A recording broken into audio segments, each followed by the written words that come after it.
So we got a situation.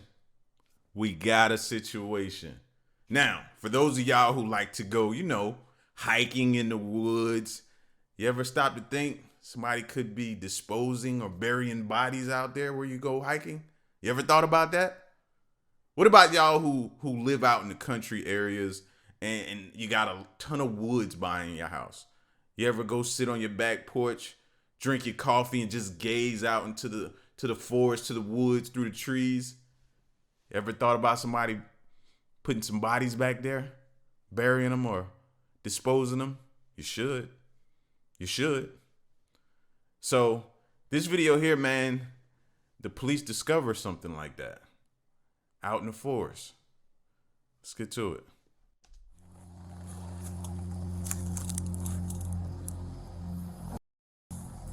SO389 dispatch. I've located the body. The scene's about 50 yards on a trail. This lone cop just discovered a dead body in the middle of the woods. What is that? Sounds like it's heading this way. 5 feet from the knife, up at the top of the body, carving the blood of the place. 10-4, signal 7. Please send another unit to my location. What he doesn't know yet is that the lifeless man in front of him has been tortured for hours by the twisted man hiding in this very forest. Whoever did this, that's fresh. There's a little eyeball right here. There's some clean right here. Smell this right here. You don't smell gas right here? Yeah. Think they're gonna torch him? I'm not sure what it is, but I've got movement east of my location in the woods. There's something moving around back this way. He carries 3 or 4 knives on him. He thinks he's Rambo. You're what? I'm just like a god. It's December 23rd, 2022, and Officer Azure has just received a 911 call from a distraught man reporting that he's found his best friend's lifeless body in the middle of the Lake Jackson forest. Officer Azure, along with a group of first responders, quickly arrive at the scene. That's my friend, man. Okay, y'all stay right there.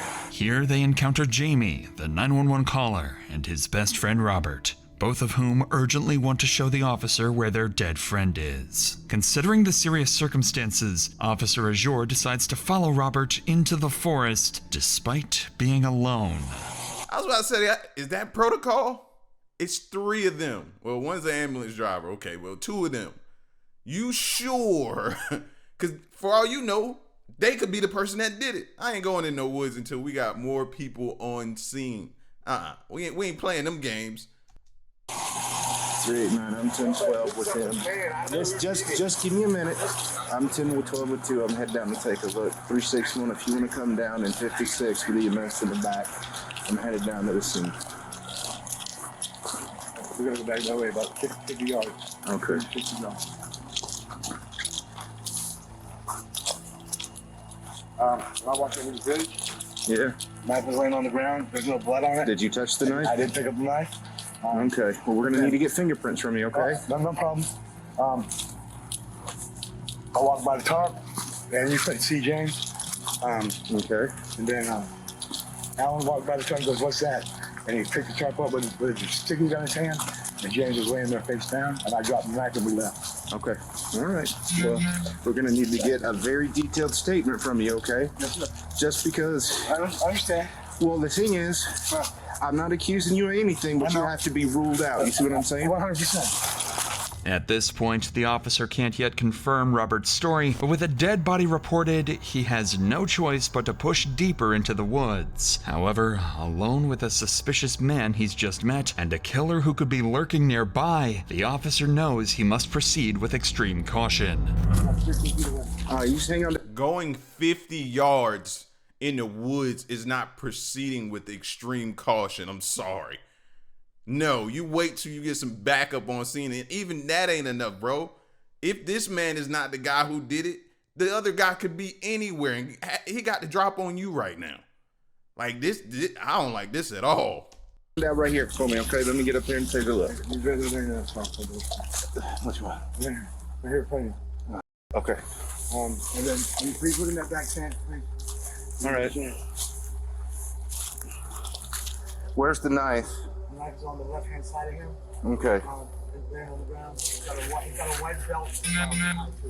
Okay. Just hang out there for me, okay? Yeah.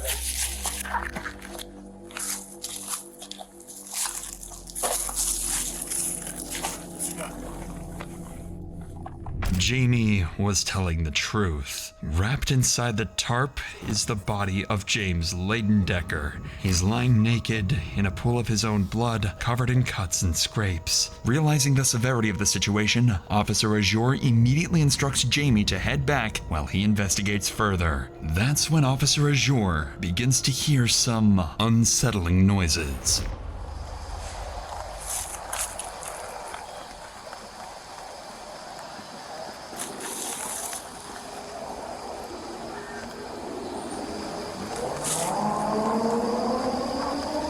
I'm not sure if it's a person or I'm not sure what it is, but I've got movement east of my location in the woods. Sounds like it's heading this way.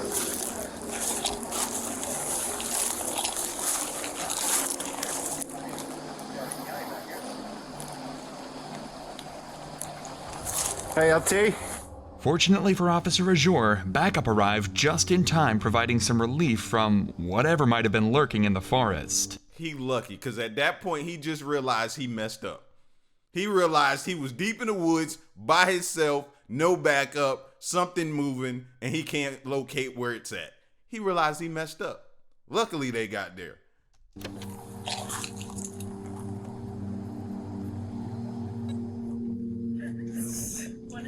There's nothing for y'all to check. He's cold to the touch. All right, we've got knife right here, body here, tents, whole camp spread up back here. We've also got one outstanding. There's 2 people who live in this camp. And one's not here? And one's outstanding at the moment. Did you find the knife? Yeah. I got a knife right here. There's no blood on it, huh? Well, there's something right there. But, hey, did you still got those 2 guys 10-12 up front? Yeah, they're standing there waiting for us. Good, because one that led me back touched the knife. So we need to get his prints and a statement off him. The other one touched the tarp. They found out what was going on and they took off. I checked the camp and he's the only one back here. Well, I got the name of the person that he was arguing with at 5 or 6 o'clock. Yeah, so, and I've got what looks like maybe his clothes right over there. So he's naked and there's some clothes right there on the fire. As medical staff arrives and examines the body more closely. The crazier part about this is, do y'all know where the areas that the homeless like to congregate at? And they be back in the woods. Are you familiar with those areas in your city? Because the city I'm in now, I'm not really familiar, but back home, I knew those areas. And they be back up in there in those tents, and a lot of different things be going on. And that's what this kind of looks like to me. Back in a little wooded area somewhere where the homeless like to pitch tents and stay at. And that's what this is, the vibe this is giving me. They observe a brutal manner of death, blunt force trauma to the head, strangulation, and something even more disturbing, gasoline, found in James's lungs and stomach. Detectives are left with a burning question. Why would a victim have gasoline inside him? However, this would be only one of the many disturbing details officers uncover at the scene. Hey, Seth, take a look at this for me. What is that? Is that just soot weared off on that, or? I mean, it looks awful shiny. Where he has been stabbed, just from what I can see. But he is butt naked, face down on a tarp with his upper torso covered, so definitely not. And definitely somebody put him here. So I don't know what his face looks like. If he was stabbed in the neck or the face, the blood may be hidden by the tarp. I'm not seeing any obvious blood. Apparently the witness picked up the knife, and the knife has like a roasted string around it. Oh, there's blood on it. Yeah, the tarp's brown, but there's blood all over the tarp, like blood splatter. It looks like, he was moved post-mortem. You can tell by the way he was dressed. Oh, he's got his leaf in his square. Yeah. That's hollow down below, you see that? Yeah. That's crazy. Almost looks like they're carving ocean. This in the one eye, you see that? Nice. Artistic. Smell gas. Smell gas? Oh, they had to cut that with a chainsaw, right? And it looks like, You just look out there. yeah. By now, officers were certain they had a murder on their hands. The injuries to the body, the bloody knife, and the presence of gasoline all point to one thing. This wasn't just a killing, but a calculated act where the victim had likely been tortured for hours. With this in mind, officers would return to question Jamie, the man who had originally called 911, and what Jamie reveals would soon lead investigators directly to the killer. Officers were about to speak again with Jamie, one of the eyewitnesses, and he would provide them with their biggest lead yet.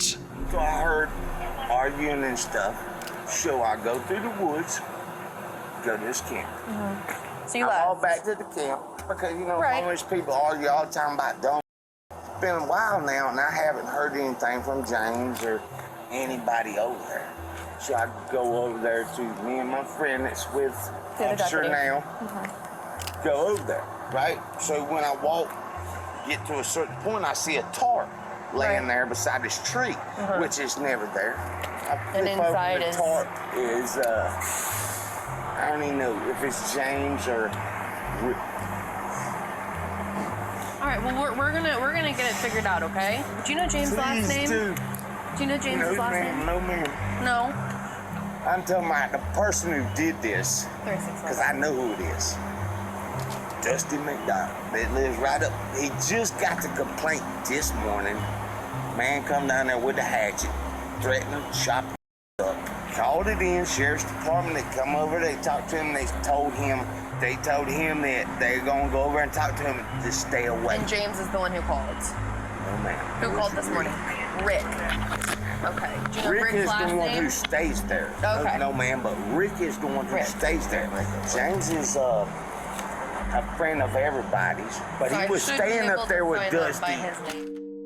According to Jamie, a man named Dusty McDonald had attacked another man, Rick, with a hatchet earlier that day. Police were called but were unable to locate or confront Dusty at the time. While this incident was concerning, it wasn't enough on its own to establish Dusty as a primary suspect. Until nearly every witness interviewed pointed to him as well. Eventually, officers had gathered enough statements to justify bringing Dusty in for questioning. All they needed now was to find him.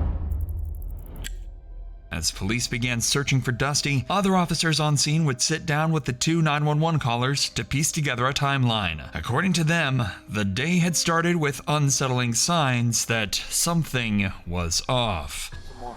We both went down there. We live right here. We wanted to go check on our family. He's wrapped up in a tarp. Okay. Sir, We came back and I called heard and told arguing earlier, right? We know who was down there, sir. Arguing. Okay. So I walked down through the woods. I seen Dusty have James on the ground. He was saying, you shouldn't talk about this, that. You know what I'm saying? I heard, like, oh, they just get, you know what I mean? But I never hear nothing from over there no more. I'm like, You know Dusty's real name or? Dusty McDonald. Did you say that James called them today and said, hey, Nope, Rick. oh, Rick called. Rick. And said, James was there. when Dusty went over there and cut his tent with Cut a him machete? up, threatened with a machete, Yeah. cut his tent up, Yep. all kind of.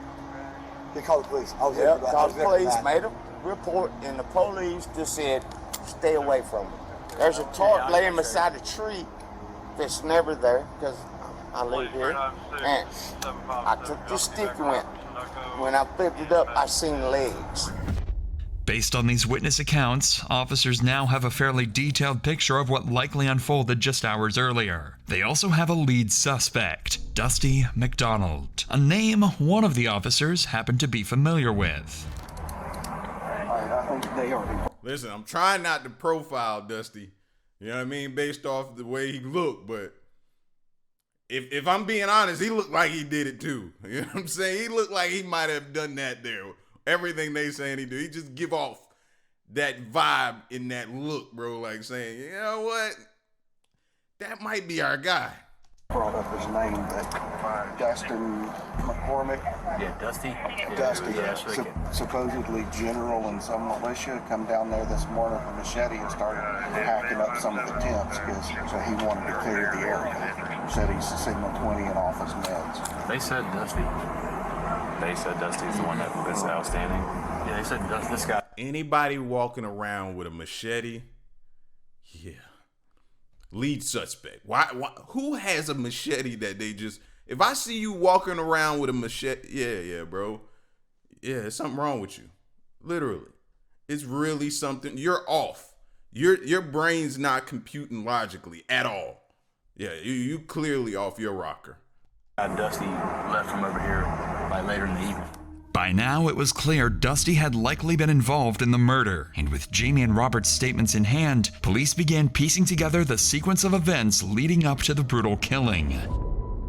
Earlier that day, Rick, another man who lived at the camps, had called 911 claiming a Dusty McDonald had slashed his tent with a machete while searching for a man named James, even threatening him in the process. Later that afternoon, Dusty managed to find James, and witnesses reported hearing arguing from the camp. When they checked to see what was going on, they saw Dusty on top of James, wrestling and yelling. It didn't appear to be anything more than a heated argument, so they returned to their camp. However, hours would pass, and nobody had heard from James. Robert and Jamie began to worry and decided to go looking for him, and that's when they found a blue tarp covering James's lifeless body. Nearly all witness accounts lined up perfectly with this timeline of events, making the next step for officers clear: arrest Dusty and bring him in for interrogation. Fortunately, since officers had begun the work of locating him earlier that day, they already had Dusty's address. Soon after, they surrounded the house, ready to move in. I don't know if that's him, but there's somebody. Sheriff Office, put a knife down, man. Come on out. Come on out. Come on out. I don't have anything in my hands. Okay, come on. Please, I don't Come have on. anything in my hands. Come on out. I'm right here, sir. Come on out. Dude, I'm right here. Dusty. Okay. Dude, yeah. Turn around, put your hands behind your back. Dude, the man just tried to light me on fire, dude. Y'all know what happened down there. That man tried to light me on fire, man. It's all on surveillance, dude. Listen, Dusty, you try to do things stupid, the dog's gonna bite you, understand? I'm not even armed, dude. Look at there. I'm not armed at all, sir. Sir, man just left my house and tried to murder me down there and light me on fire. Dusty's behavior would be bizarre from the start, immediately insisting that James tried to set him on fire and that the officers, quote, already know what happened down there. Whether he's trying to claim self-defense or is just completely unhinged is anyone's guess. Sorry, walk this way, man. Yeah, dude, sorry, you know what happened down there. I wonder if there is any surveillance. Because they're in the back of some type of store or something right there. I don't know. And it makes me think of, like I said, back home, a lot of people like to be in the woods behind the Walmart because there was a wooded area behind the Walmart. So that's where some of the homeless would go and pitch their tents at. So that's what that made me think of. They're possibly behind some type of department store or something. That's what we're trying to figure out. Dude, man tried to light me on fire as I came. Okay, just listen. Okay, we've got one side. Right. That's why you need to come with us. Okay? I know you are. With the supposed killer in custody, officers concluded the disturbing on-scene investigation and began preparing for interrogation. If Dusty was their killer, given what had been done to the victim's body, it pointed to someone deeply disturbed. That suspicion would soon be confirmed. By now, Dusty had already raised serious concerns. He had slashed Rick's tent and threatened him. On top of that, multiple witnesses had just reported seeing him argue with James hours before the murder. However, despite how clear things seemed, there was one major complication. Dusty was claiming self-defense. He alleged that James had thrown gasoline on him and threatened to set him on fire. This wasn't a claim detectives could easily dismiss, especially given the distinct smell of gasoline at the scene, meaning there was a possibility he could get away with his crime. Even though it's clear who's behind the murder at this point, Dusty's story now carries a shred of credibility. Detectives have one goal: to break that story, either by disproving his self-defense claim using witness statements, or, ideally, by getting a confession. Either way, the investigation is about to get a lot more complicated. To move forward, detectives start by bringing in people from the encampment who knew Dusty well and interacted with him regularly. If Dusty had a pattern of violent behavior, these individuals were the most likely to have seen it firsthand. My goal here is to kind of get, from your perspective, kind of what you saw, what you heard. He ain't really been with me at all. I ain't never had no cross words. He's always insistent, oh, come up there and do your laundry and all that shit, you know. Come up there and get a shower. That's what it was. Come and get a shower. Come get a shower all the time. So I put up and got a shower and get him $2 afterward, you know, just a gesture. Rick explains that Dusty often offered showers and laundry to homeless individuals in the area, sometimes charging a small fee. This catches the attention of detectives. These seemingly generous acts may be a part of a larger pattern of manipulation. Yeah, like, it could be generous, but at the same time, you gotta look at it as odd too. I'm looking at it like, is he being generous, or is this fool trying to lure me up here and do something to me? Like, especially with a person that y'all already said has a pattern, possible pattern of this type of behavior. Maybe not the killing, but just violent behavior. A way for Dusty to assert control over the homeless community. It's a detail that could support their efforts to build a stronger case against him. I tried my best to get along with him. You know, he had a shower that we all used, you know, sometimes try to keep him good with him for those reasons and stuff, you know. Yeah, I get that. Never, my wildest dreams that I think he was capable of murdering, that's honest truth. I was just over there basically using his necessities like we all were. When we got a chance to, you know, shower, usually offered it. That's his way of making friends with us, I think. I had stayed with him before and he kicked me out. I thought I was in a light, so I was taking pictures of him and stuff like that with my phone. I didn't even have a phone, man. Like, I saw you taking pictures of me with your phone. I said, I don't even have a phone. He said, you gotta go. So I left. That's that.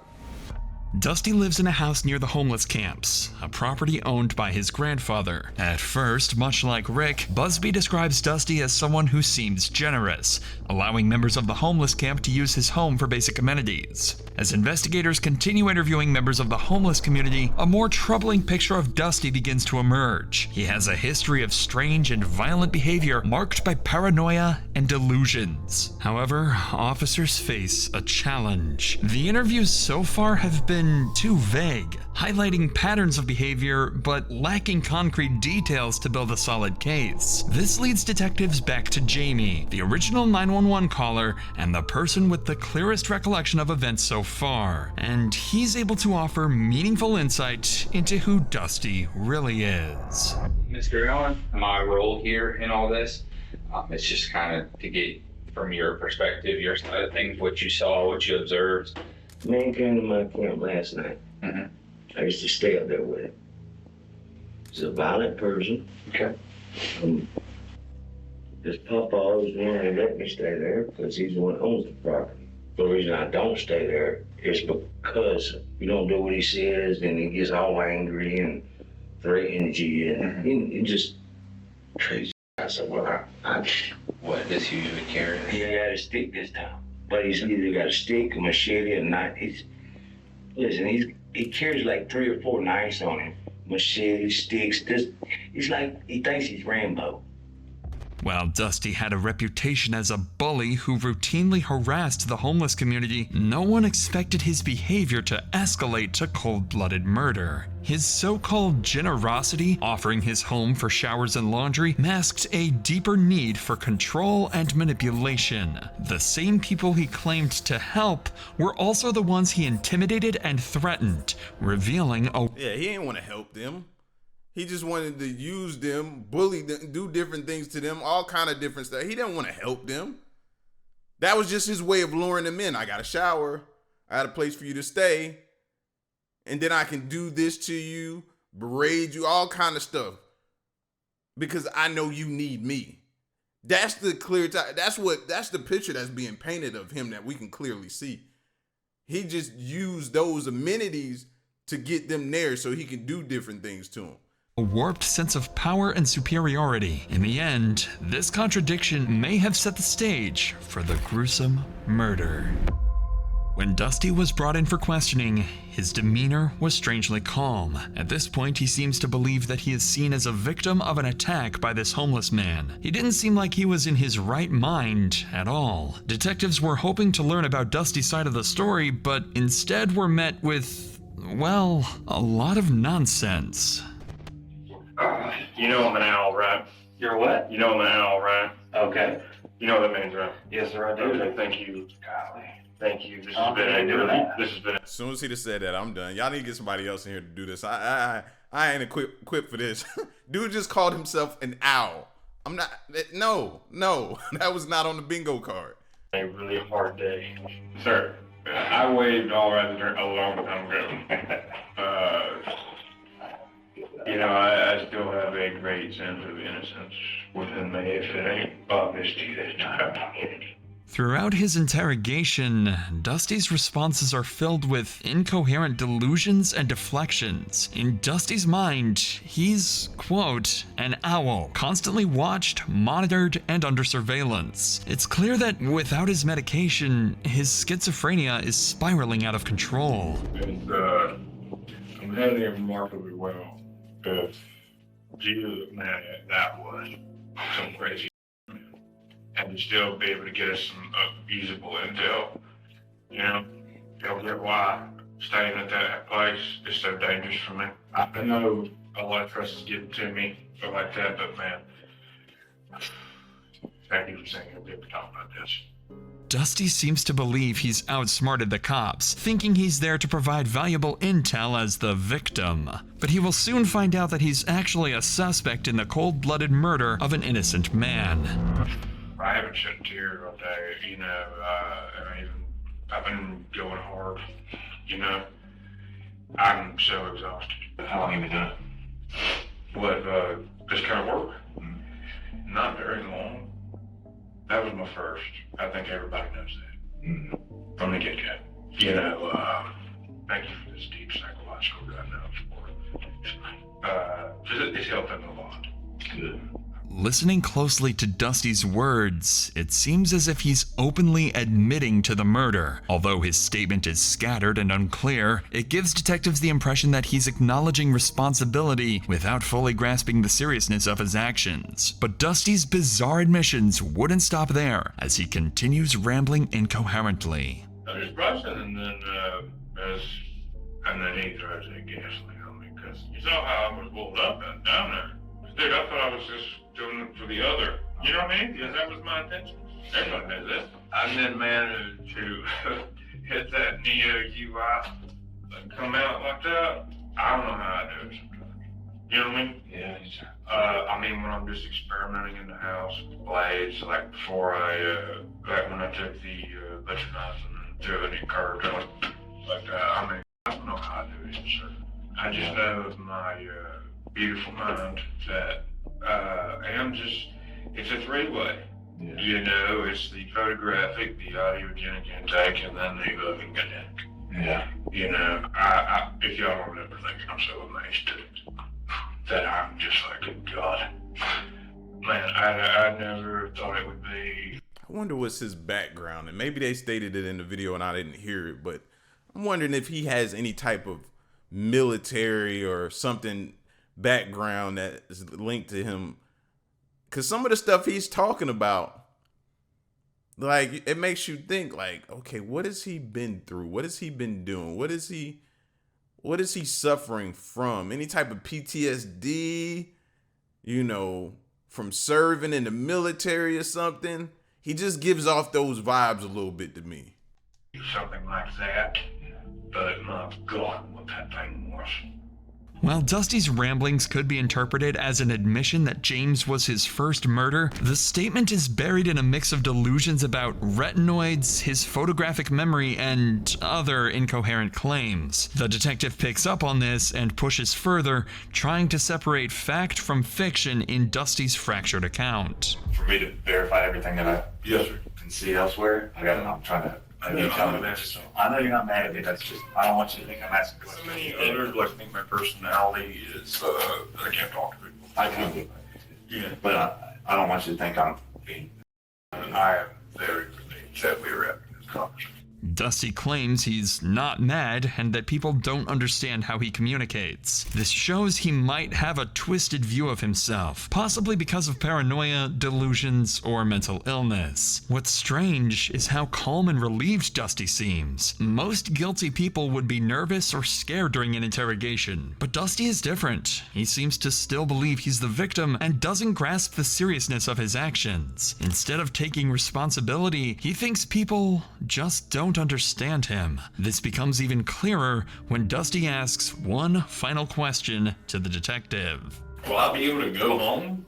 I'm going to figure that out. Yeah, because am I going to jail or we're going down to dance? We're going to have to figure that kind of out because you know how this thing kind of goes from here. I guess. I'm going to come talk to you about it in just a little bit, okay? After this bizarre exchange, the detective had heard enough to know it was time to wrap up the interrogation.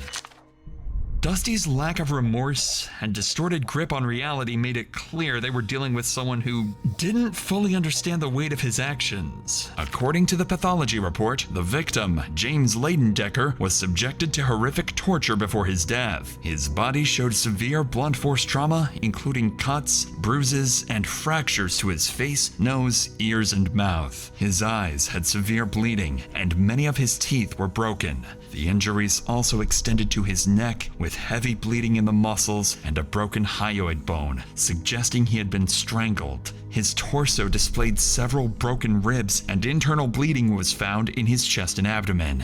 One of the most disturbing details from the report was that James had been exposed to gasoline. His skin had begun to slough off in areas, and a strong smell of gasoline was found on his arms, thighs, and hands. Gasoline was also detected in his lungs and stomach, indicating he had inhaled and swallowed it before he died. This made the murder even more gruesome. Dusty was processed for forensic evidence and transported to the Leon County Detention Facility. The witness statements, his vague confession, and the forensic evidence from the scene were enough to formally charge him. Dusty McDonald was charged with 1 count of first-degree murder, and as of this video's upload, his case remains ongoing. I was scared because I didn't think they had enough. It was one of those cases where it was like, okay, is it gonna be their word against his? And then he got in there doing all the jabbery talking and stuff like that, making some kind of statements. But he had already said when they first got him that they had their back and forth. He was already confessing, but he was doing it from a standpoint of self-defense, right? When you get that report back and see what all that person did, I guess that's enough to charge him. So it'll be interesting to see what his sentence is like, what type of deal he does, or if he pleads guilty or not guilty or what. But this is scary, bro. This is scary. And this is, to be honest with you, this is the type of stuff that a lot of the homeless be dealing with, fam. People coming down there doing stuff to them, taking advantage of them. You don't find them. They be disappearing them. All kind of different things, man. Seriously. Y'all let me know what you think. Y'all be safe, though.